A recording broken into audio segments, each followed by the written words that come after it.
Assalamualaikum warahmatullahi wabarakatuh. Alhamdulillahi rabbil alamin wa bihi nasta'inu ala umuri dunya waddin. Wassalatu wassalamu ala asyrafil anbiya'i wal mursalin wa ala alihi wa sahbihi ajma'in, amma ba'du. Pada kesempatan ini saya akan menyampaikan dan membacakan kandungan kitab Irsyadul Ibad karya Syekh Zainuddin Al-Malibari halaman 186 tentang seorang mukmin gara-gara pernah minum minuman keras atau miras bisa menyebabkan su'ul khotimah. Saya ulangi lagi, materi yang akan saya sampaikan tentang kisah seorang mukmin, orang yang beriman, bahkan santri, gara-gara pernah mencicipi minum minuman keras atau miras, ini bisa menyebabkan su'ul khotimah. Bismillahirrahmanirrahim. Qala al-mu'allifu rahimahullahu ta'ala wa nafa'ana bi ulumhi ya rabbal alamin. Bismillahirrahmanirrahim. Wahukiya, dan diceritakan anil Fudail bin Iyad, dari Imam Fudail bin Iyad rahimahullahu ta'ala, annahu hadarah inda tilmidin lahu hadarul maut, bahwasanya Syekh Fudail bin Iyad pernah mendatangi muridnya yang sedang mengalami sakaratul maut. Saya ulangi lagi, Syekh Fudail bin Iyad mendatangi muridnya yang sedang mengalami sakaratul maut.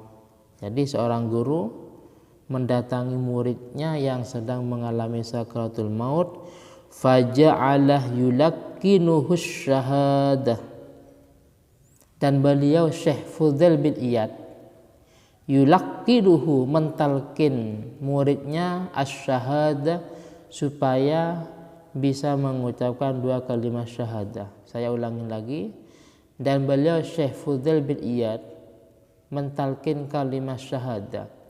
Kalimat syahadah, asyhadu an la ilaha illallah wa asyhadu anna muhammadar rasulullah, mentalkin muridnya untuk mengucapkannya.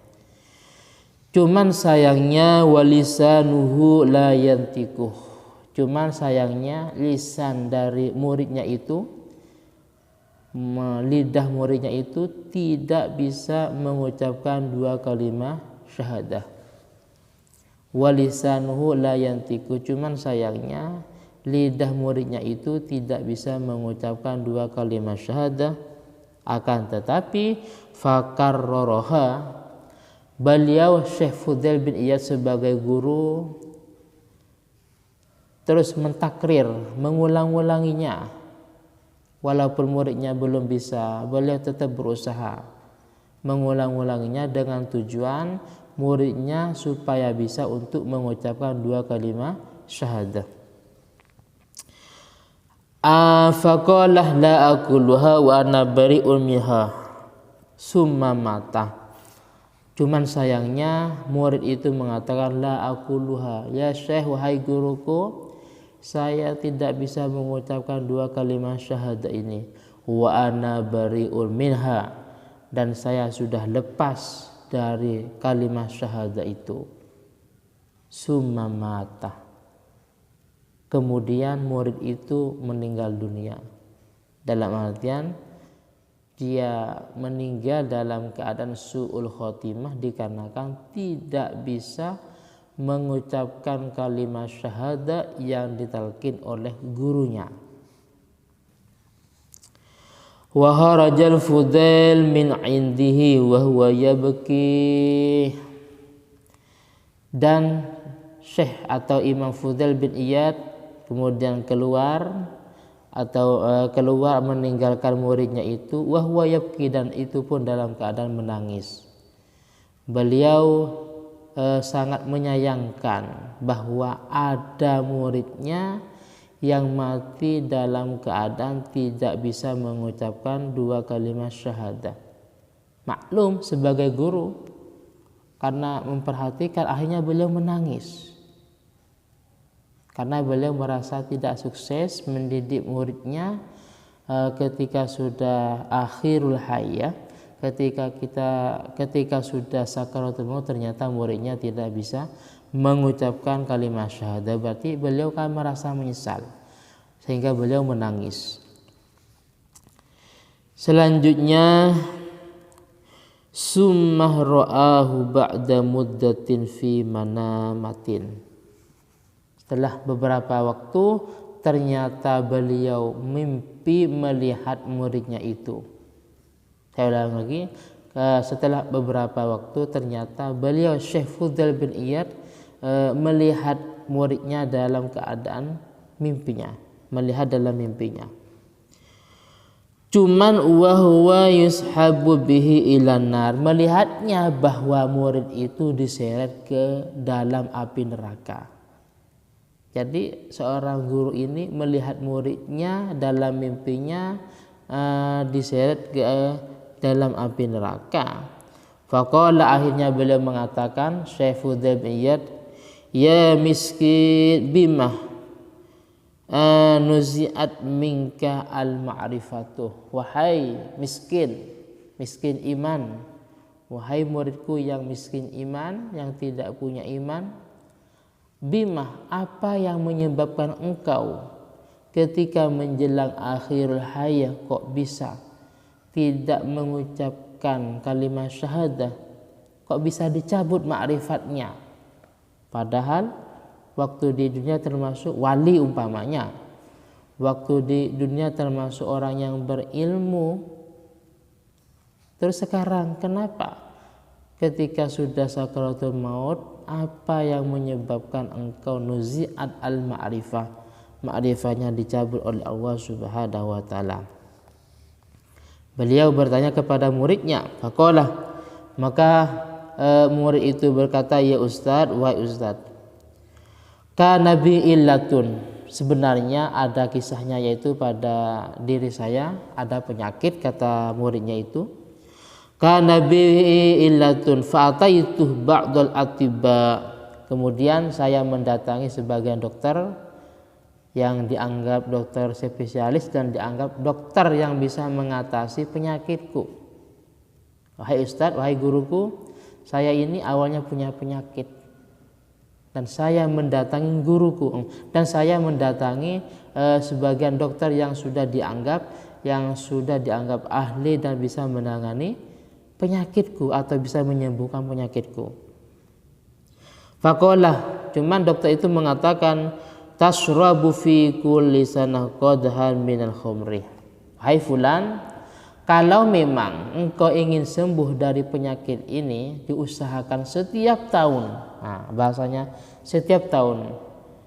Fi kulli sanah, setiap tahun, tasrabu qadhan minal khumri. Setiap tahun diusahakan minum 1 gelas daripada minum khamr. Saya ulangi lagi. Dokter tersebut memberi saran untuk minum minuman keras, untuk minum khamr setiap tahun cuma 1 gelas. Itu saran biar penyakit yang berada di tubuhku ini biar sembuh. Itu saran dokternya. Fa illam taf'al tabqa bika illatuk. Kata dokternya, fa illam taf'al, kalau memang engkau tidak sampai minum khamr, maka tabqa bika illatuk, maka penyakit itu masih berada, masih tetap di dalam tubuhmu. Akhirnya fakuntu ashrabuha fi kulli sanah li ajli tadawi, kata muridnya. Fakuntu ashrabuha, akhirnya terpaksa saya minum khamr tersebut. Fi kulli sanah, setiap tahun minum khamr dengan tujuan li ajali tadawi, dengan tujuan untuk berobat. Jadi murid ini mengikuti saran dokter, yaitu setiap tahun minum khamr sebanyak 1 gelas. Caranya akhirnya karena murid ini ingin sembuh dari penyakitnya, dia mengikuti saran dokter setiap tahun minum 1 gelas dari khamr. Selanjutnya fahada, kejadian bahwa murid ini, santri ini tidak bisa mengucapkan kalimat syahadah gara-gara pernah atau setiap tahun mencicipi atau minum khamar 1 gelas. Haluman syarabaha litadawi, itu pun minumnya dalam keadaan dengan tujuan berobat. Jadi minumnya untuk berobat. Lah fa kaifah haluman syarabaha liwairi dzalik, lantas bagaimana keberadaannya seseorang yang minum khamar bukan tujuan berobat? Saya ulangi lagi, fa kaifa haluman syarabaha liwairi dzalik, lantas bagaimana seseorang yang minum khamar dengan tujuan bukan untuk berobat, malah tiap hari, malah tiap minggu umpamanya, malah sering bukan tiap tahun. Seseorang yang minum khamr dengan tujuan berobat tiap tahun 1 gelas, ini bisa menyebabkan su'ul khotimah, mati dalam keadaan su'ul khotimah, tidak bisa mengucapkan kalimat syahadah dan diseret ke api neraka. Apalagi yang minum khamr bukan tujuan untuk berobat, itu pun tiap waktu, tiap hari, tiap minggu, bukan tiap tahun. Mungkin sekilas yang bisa saya sampaikan apa yang berada dalam kitab Irsyadul Ibad ini, semoga manfaat dan barokah sehingga kita bisa menjauhi dan menghindar daripada miras ini atau minum minuman keras. Dan jika ada yang kurang paham, silahkan ditanyakan dalam channel ini. Dan dari saya pribadi, akhiran semua, assalamualaikum warahmatullahi wabarakatuh.